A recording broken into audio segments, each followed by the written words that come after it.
Hey there, my muñaños gamers, gaming fans, and enthusiasts of video games. This is Jesus from Jesus Gaming, and I welcome you to yet another episode of the podcast, Continue News and Gaming from a fan to fans about video games. So I think that it is time to actually address two big anniversaries. We are talking about the iconic Nintendo plumber Super Mario, who is already 4 years as of the recording of this, and the second main important gaming anniversary is the original release of the PlayStation by Sony. And I think that it's fair to say that what really motivated me to actually record a episode when I was supposed to have this podcast on hold is that we're going to get into a bit of a soap opera about a perpetual scapegoating of video games. So grab your controllers, settle in, and let's get started.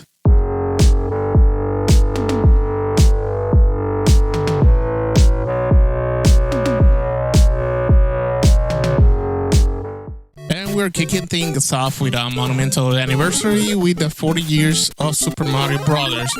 Can you believe that it's already been this long when we first guided a plucky plumber through the Mushroom Kingdom? And it's insane. And it's not just 40 years since its release, but 40 years since it's fundamentally changed the gaming industry aspect at all. Before Mario, platformers did exist, sure, but Mario made them a phenomenon. So I wanted to take this opportunity to take a quick trip down memory lane to the very beginning. Shigeru Miyamoto and Takashi Tezuka, two absolute legends, were the masterminds behind it. After the success of Donkey Kong, where Mario, then called Jumpman, made his debut, Miyamoto wanted to create a more expansive scrolling world. And the technology at the time was pushing boundaries. The Famicom, or the Nintendo Entertainment System as we knew in our side of our world, allowed for a side-scrolling environment that felt vast compared to a single-screen arcade games of the past. The goal was to create a game that was accessible, fun, encouraging, and exploration. And boy, did they succeed. But here's a fun fact that many might not know. The idea of Mario being a plumber actually came later. In Donkey Kong, he was a carpenter.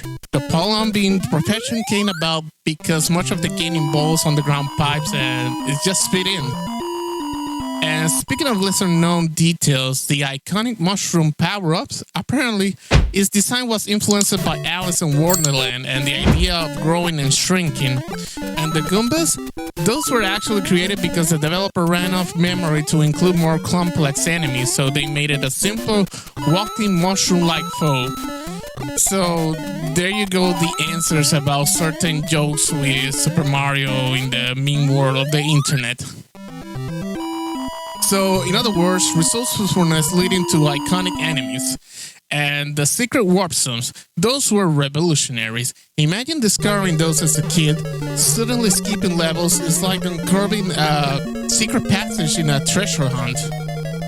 It added so much replayability and a sense of wonder, and let's not forget the music. Koji Kondo's score is instantly recognizable and still just as catchy as today.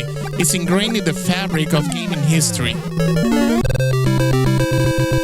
Now, fast forward to today, and Nintendo just dropped a bombshell of a direct, hinting of what's next for the Mario universe. While we didn't get a full reveal of the new mainline game, the focus was heavily on expansions, remasters, and building on existing successful titles. It's been a while since we've seen new entry and the art style looks fantastic. And let's not forget on the ongoing support for Mario Kart 8 Deluxe with the new waves of DLC tracks and the newest Mario Kart World Tour. It really shows Nintendo's strategy on extending the life of their successful game with also reintroducing beloved classics to the new generation. It's a smart move in terms of Nintendo trying to beat the flagship for exclusivities in gaming, where the topic is really in a big debate as of late. While some might be disappointed we didn't get a Super Mario Odyssey 2 announcement, it feels like Nintendo's building towards something big, perhaps for the long term. And remember, this is barely year zero for the Nintendo Switch 2. The 40th anniversary celebrations, even without a brand new mainline game, are a testament to Mario's enduring legacy, and it's not just a character, it's a cultural icon. Here's to 40 more years of jumping, stomping, and saving the princess, and of course, in 2026, we are in due for the next Super Mario Bros. Movie, which was already announced a few weeks ago.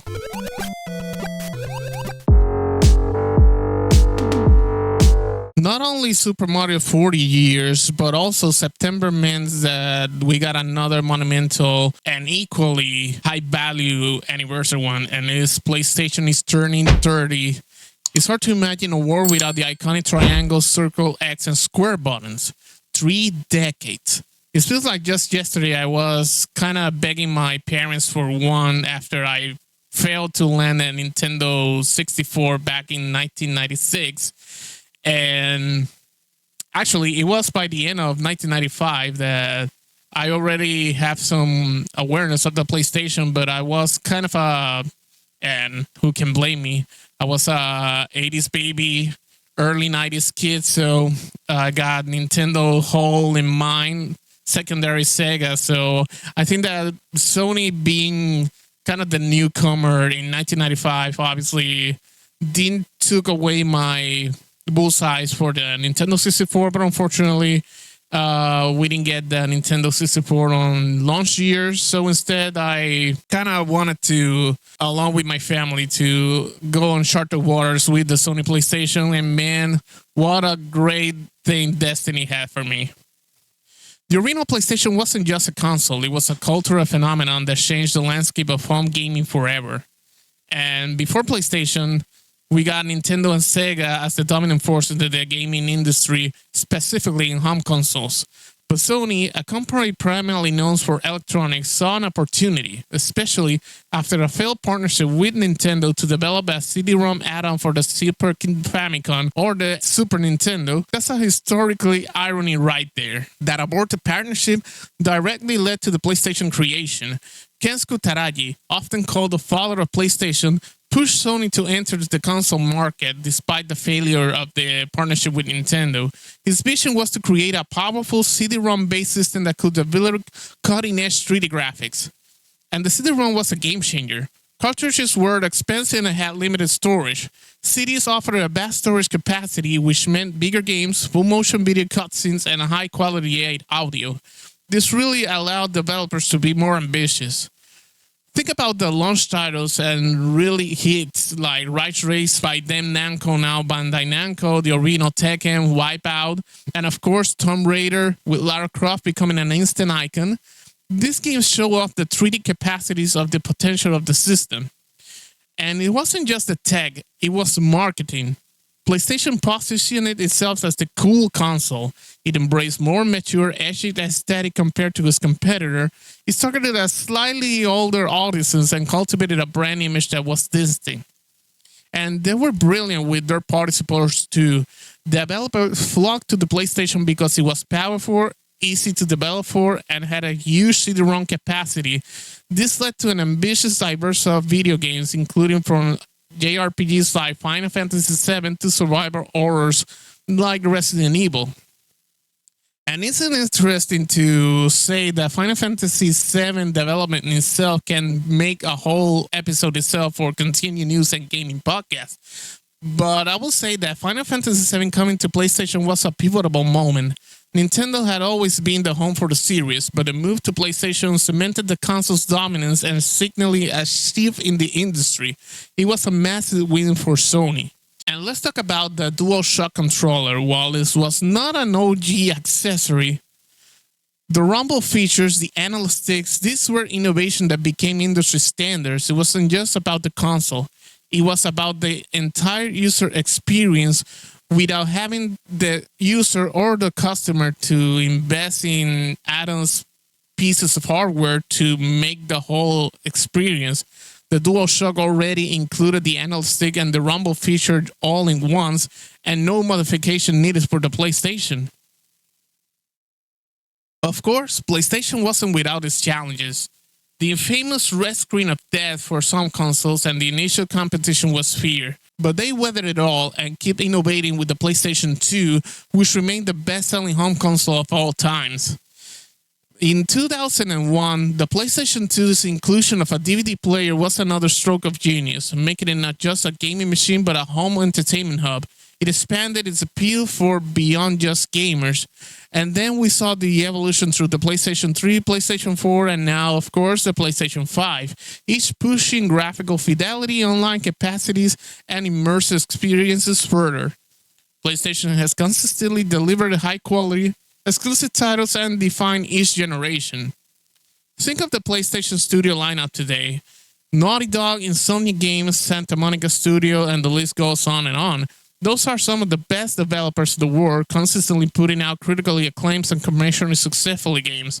Yes, both PlayStation Studios and all the members of PlayStation Studios were not first party in the early days, but Sony knew about the value of having them folded for exclusive PlayStation games. From The Last of Us to God of War, Spider-Man to Horizon Zero Dawn, PlayStation has built an incredible library of first-party titles that are often cited as the reason to own their consoles. 30 years of innovation, fierce competition, and relentless focus on delivering immersive gaming experience. Here's to PlayStation and its continuing legacy.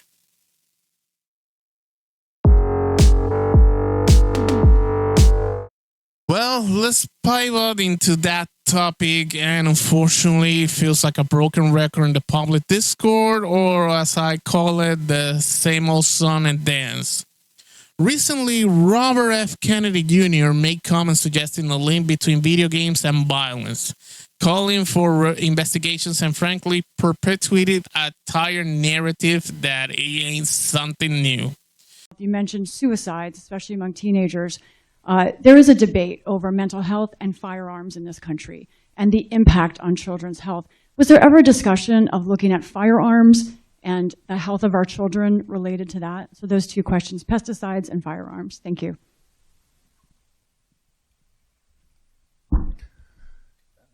I'll answer the question. The firearms question, we're doing research. You know, the firearms question is a complex question, and it's not an easy question. The violence is what we're concerned with. This sudden onset of violence that began in the 1990s, where people would do something that has never been happened in history, which is somebody walks into a school or a church or a theater and starts shooting strangers. We had lots of guns when we were kids. We had comparably the same number of guns. Nobody was doing that. We had gun clubs at my school. Kids brought guns to school and were encouraged to do so. And nobody was walking into schools and shooting people. So, and this is not happening in other countries. Switzerland has a comparable number of guns as we do, and the last mass shooting they had was 23 years ago. We're having mass shootings every 23 hours. Oh, there are many, many things that happened in the 1990s that could explain these. One is the dependence on psychiatric drugs, which is, in our country, is unlike any other country in the world. It could be, there could be connections with video games, with social media. There are a number of things, and we are looking at that at NIH. So we are doing studies now. We're initiating studies to look at the correlation and the connection, potential connection between over-medicating our kids and this violence and these other possible. Here we go again. Every time there's a public tragedy or a concern about youth mental health, video games inevitably get dragged into the conversation. Again, it's all topic, same old song and dance, as you said, and it's frustratingly ignorant. It really is. The sentiment that video games cause violence has been roughly debunked by countless studies over decades. Major scientific organizations, including the American Psychology Association, has stated that there's no causal link between playing violent video games in real-world aggression or violence. And I think that is what is more concerning is this kind of rhetoric, especially from public figures, crosses the line into implicitly seeking a guilty party, a convenient scapegoat when the real issues at play are far more complex.